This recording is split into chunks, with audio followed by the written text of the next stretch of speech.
Volume 1, Chapter 7, Religion in Virginia. Religion played an extremely significant role in the life of the man of the 17th century, a century of great religious wars, schisms, and revolutions ensuing from the Protestant Reformation of the 16th century. England suffered not only under feudalism, but under its corollary, the established state church. Indeed, one of the causes of the Reformation, especially in England, was the desire of the rising absolutism of the Crown to bring the Church in Great Britain under its domination. As always, a corollary to power was loot, and one of the attractions of the Reformation to England was the opportunity it afforded Henry VIII to confiscate the property of the monasteries and to distribute and sell the seized assets to favorites of the Crown. The Church of England, appointed and controlled by the Crown, fulfilled this ambition. The original founders naturally believed that Virginia would be as rigorously Anglican as the old country itself. King James I, that scholarly enthusiast for his own divine right, enjoined the Virginia colonist in the first charter of 1606 to propagate the true religion.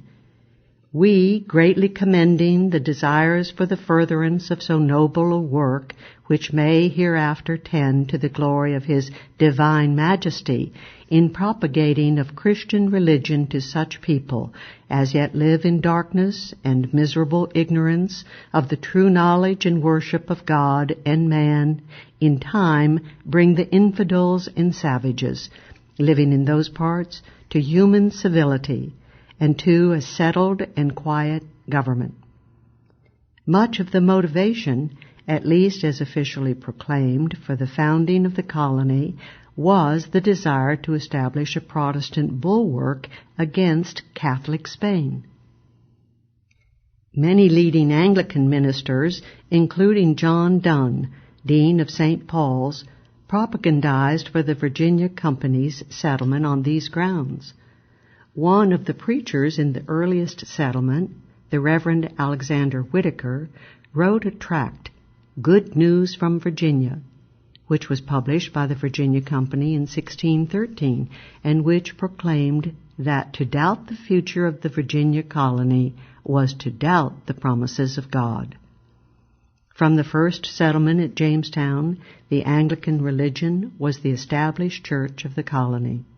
The Virginia General Assembly periodically enacted laws to compel conformity, but the lure of profits led the landowners, eager for new settlers and servants, to relax de facto religious pressures on the immigrants, and such laws as compulsory church attendance were rarely enforced. The new conditions faced in America, the great distance from home, the new lands, the freer social structure, caused Virginia's Anglican Church to develop very differently from the mother church. From the beginning, control by the Bishop of London was loose, and each church came to be controlled by its own vestry, elected by vote of its parishioners, but in practice by the leading planters of the parish, rather than by the central government of the Church of England. Whereas the governor of Virginia had the right to induct ministers for life, the vestries called ministers for a year or a term of years, and rarely offered ministers for induction. Thus Virginia developed a decentralized, almost a congregational, government in its dominant Anglican church. Although the church was decentralized, Virginia was nonetheless theocratic. The affairs of the smallest political unit, the parish, were governed by the church vestry, which had the power to levy local taxes. While theoretically elected by the parishioners, the vestrymen actually filled their own vacancies and so became a self-perpetuating oligarchy. Informality and decentralization were also fostered by the thin, extensive settlement of the land, hence the scattering of churches over the Virginia countryside. Time and again the high church hierarchy in England deplored the disorder, the neglect of ritual, the informality of prevailing Low Church Virginia practice. One of Virginia's leading planters, Robert Carter, expressed a typical sentiment when in 1720 he wrote, "I am of the Church of England way, but the high-flown, up-top notions and great stress that is laid on ceremonies, any further than decency and conformity, are what I cannot come into reason of.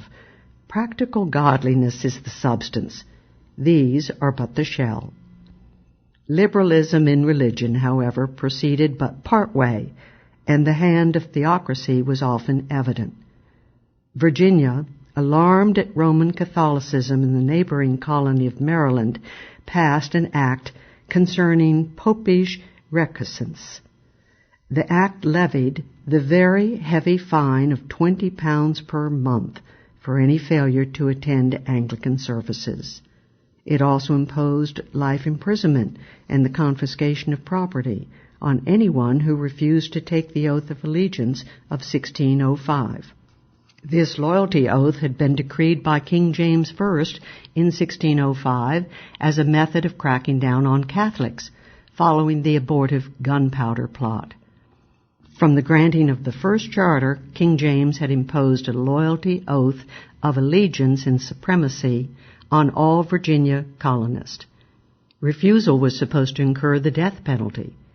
Indeed, the laxity of the London Company in enforcing the loyalty oath, caused by its desire to encourage settlement, was one of King James's major charges against the company that led to its dissolution. As a further persecution of the few Roman Catholics, they were virtually non-existent in the colony, the Mass and the sacraments were prohibited, tutoring one's children in the Catholic religion was outlawed, and life imprisonment and confiscation of property were decreed for anyone sending their children to English-speaking Catholic schools in France or Spain. This extreme legislation remained in force until 1662, the Restoration period, when the act was quietly allowed to lapse. In 1643, a law was passed forbidding Catholics from holding office and outlawing all priests in the colony. After the Restoration, apart from the imposing of oaths of loyalty to the state church for public officials, the theocratic rule relaxed somewhat, although the heavy fine for non-attendance at Anglican services continued. Again, a partially mitigating factor was that these harsh laws were not always rigorously enforced. Thus, the leading and virtually the only Catholic family in the colony, headed by planter George Brent, a relative of the Maryland Carrolls, was allowed to move to Virginia about 1650 and remained there relatively undisturbed.